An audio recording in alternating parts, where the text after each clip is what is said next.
오늘은 열왕기상 1장부터 11장까지의 솔로몬의 이야기를 중심으로 살펴보도록 하겠습니다. 먼저 열왕기상 첫 번째는 솔로몬의 왕위 계승과 왕권 강화의 내용인데요. 다윗이 노쇠해지자 그의 아들 아도니아는 왕이 되기 위해 음모를 꾸밉니다. 하지만 바스데바와 나단 선지자의 지략으로 솔로몬이 드디어 왕으로 등극하게 됩니다. 다윗은 솔로몬에게 정적을 숙청할 것과 하나님과 바른 관계를 가져야 되는 것을 유언으로 명령한 뒤 40년 통치를 마치고 죽는데요. 그 내용이 바로 열왕기상 1장, 2장의 내용입니다. 정적을 제거하고 나라가 견고해진 솔로몬은 자신을 왕으로 세운 하나님께 일천번제를 드립니다. 그런 솔로몬에게 하나님은 꿈에 나타나셔서 구하는 것을 주시겠다고 하셨고, 솔로몬은 듣는 마음을 구하는데요. 바로 백성들의 송사를 잘 판단할 수 있는 지혜를 구한 것입니다. 하나님께서는 솔로몬이 구한 지혜뿐만 아니라 부귀와 장수도 약속해 주셨습니다. 하나님이 주신 지혜로 솔로몬이 지혜로운 판결을 내리자 온 백성들은 왕을 두려워하게 되었고, 솔로몬은 그의 지혜를 사용해서 12명의 지방장관을 세워 세금을 걷어들이게 됩니다. 중앙정부를 중심으로 하는 정치, 경제적 시스템을 구축하게 된 것입니다. 이로 인해서 솔로몬의 왕국은 통일되고 막강해지며 번영을 누리게 되는데요. 성경은 이에 대해 유다와 이스라엘의 인구가 바다의 모래와 같이 많게 되매 먹고 마시며 즐거워하였다고 기록하고 있습니다. 또 하나님이 주신 지혜로 솔로몬이 다스리는 나라는 번영하고 태평성대를 이루게 되었고, 모든 백성들은 평안히 살았다고 기록합니다. 이스라엘 역사상 어느 왕도 누리지 못한 막강한 영토와 권력과 부와 명성이 솔로몬의 왕국에 넘쳐났습니다. 어느 누구도 두려울 것이 없는 막강한 나라가 된 것입니다. 부국해지고 강성해진 솔로몬은 두로의 히람과 조약을 맺고 성전 건축을 위한 자재를 공급받게 됩니다. 그리고 그가 왕위에 오른 지 4년째 되는 해에 하나님께서 주신 소명에 따라 성전 건축을 시작해서 7년 만에 완성합니다. 또 성전 안에 들어갈 성전의 기구도 제작하여 성전 건축을 마치게 되는데요. 솔로몬이 성전 건축을 마치고 언약궤를 성전 안의 지성소로 옮기며 봉헌하자 하나님의 영광이 성전에 임하게 됩니다. 그리고 다시 한 번 더 하나님께서는 솔로몬에게 나타나셔서 언약을 맺으신 후 솔로몬의 재산과 지혜와 병거는 더욱 늘어나고 그에 대한 명성은 더 널리 퍼지게 됩니다. 멀리 스바의 여왕까지 솔로몬의 명성을 듣고 찾아와 솔로몬에게 엄청난 양의 선물을 줄 정도로 솔로몬은 국내 외적으로 대단한 명성을 얻게 되었습니다. 솔로몬의 나라는 은을 돌같이 여기는 막강한 나라가 된 것입니다.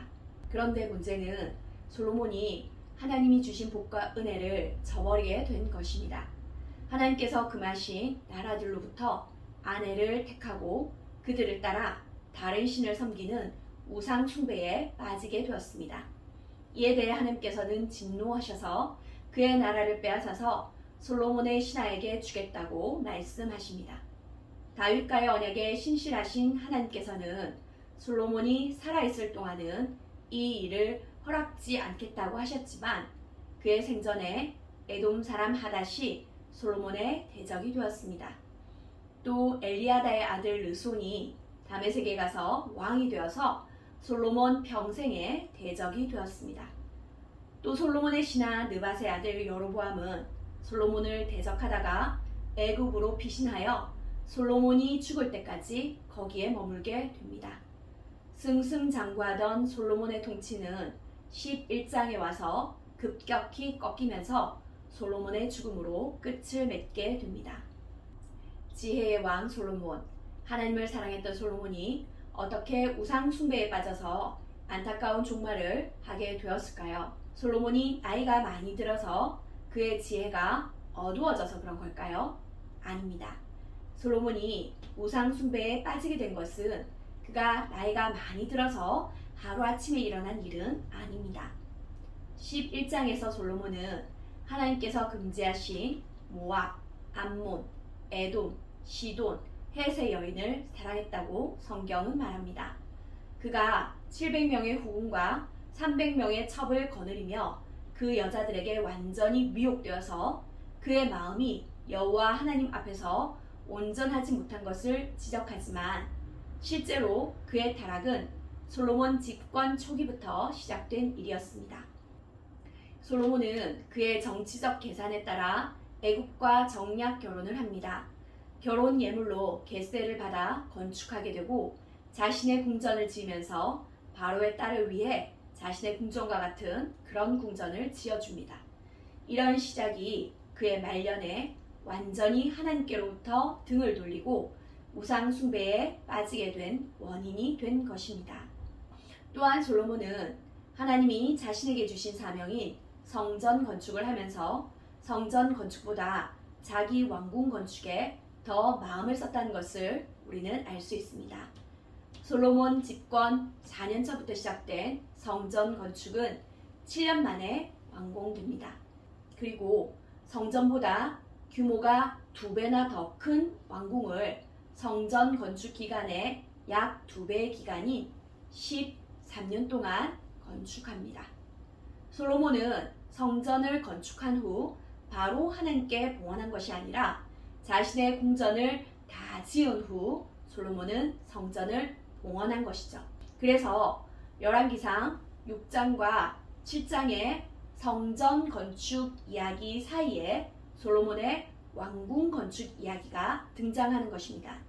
뿐만 아니라 성전을 봉헌하면서 솔로몬은 내가 이 성전을 건축했다라고 성전 건축을 자신의 공적으로 돌리고 있습니다. 그리고 솔로몬은 신명기에서 하나님께서 왕을 허락하시면서 지켜야 할 것을 말씀하신 3가지 조건을 모두 어겼습니다. 병마와 아내와 은금을 많이 두지 말라고 하셨는데 어마어마한 양의 병마와 아내들과 은금을 수집했습니다. 하나님께서 왕에게 금지하신 이 조건들은 모두 애굽의 상징입니다. 그래서 애굽 땅 종되었던 곳에서 이스라엘을 해방시키신 하나님께서는 왕이 병마와 아내와 은금을 가지려고 권력을 사용하게 될 때 이스라엘이 하나님의 백성이 아니라 사람의 노예가 될 것을 아셨습니다. 그렇기에 하나님께서는 이것들을 금지하신 것입니다. 그러나 솔로몬은 하나님의 율법을 저버리고 막대한 부를 축적하고 또 많은 아내들을 거느리느라 어느새 세금을 666달란트나 걷어들이는 가장 악한 자의 자리에 서게 된 것입니다. 이것은 바로 솔로몬이 하나님을 버리고 세상을 사랑한 결과이며 이 결과는 그의 집권 초기부터 잔재되어 있었던 그의 욕망이 결정체로 나타난 것 뿐입니다. 우주의 주인 되시고 모든 것을 아시는 하나님은 솔로몬의 이런 마음을 이미 아셨습니다. 그래서 하나님께서는 솔로몬에게 미리 경고하셨습니다. 솔로몬이 왕이 되고 기브온 산당에서 1000번제를 드렸을 때 하나님께서는 나타나셨습니다. 그리고 성전을 짓는 중에도 솔로몬에게 말씀하셨습니다. 또 성전을 짓고 나서 봉헌을 한 후에도 하나님은 다시 솔로몬에게 나타나셨습니다. 그리고 동일하게 말씀하셨습니다.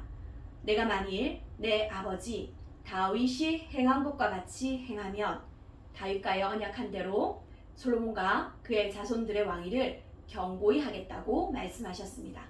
그러나 만일 하나님의 율법을 어기면 그 땅에서 끊어버릴 뿐만 아니라 하나님의 이름을 위해서 거룩하게 구별된 성전도 던져버려서 모든 민족 가운데 속담거리, 이야기거리가 되게 하겠다고 말씀하셨습니다. 약속에 신실하신 하나님은 솔로몬의 죄를 엄중한 공의로 심판하셨습니다. 그래서 이스라엘은 북이스라엘과 남유다로 나뉘게 되었던 것입니다.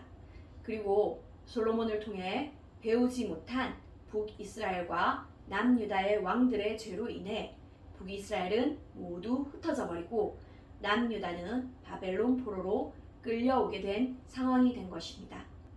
애굽 땅 종되었던 땅에서 이스라엘을 구원해내신 하나님께서는 솔로몬의 때에 약속의 땅에 만민이 기도하는 하나님의 집인 성전을 짓게 하셨습니다.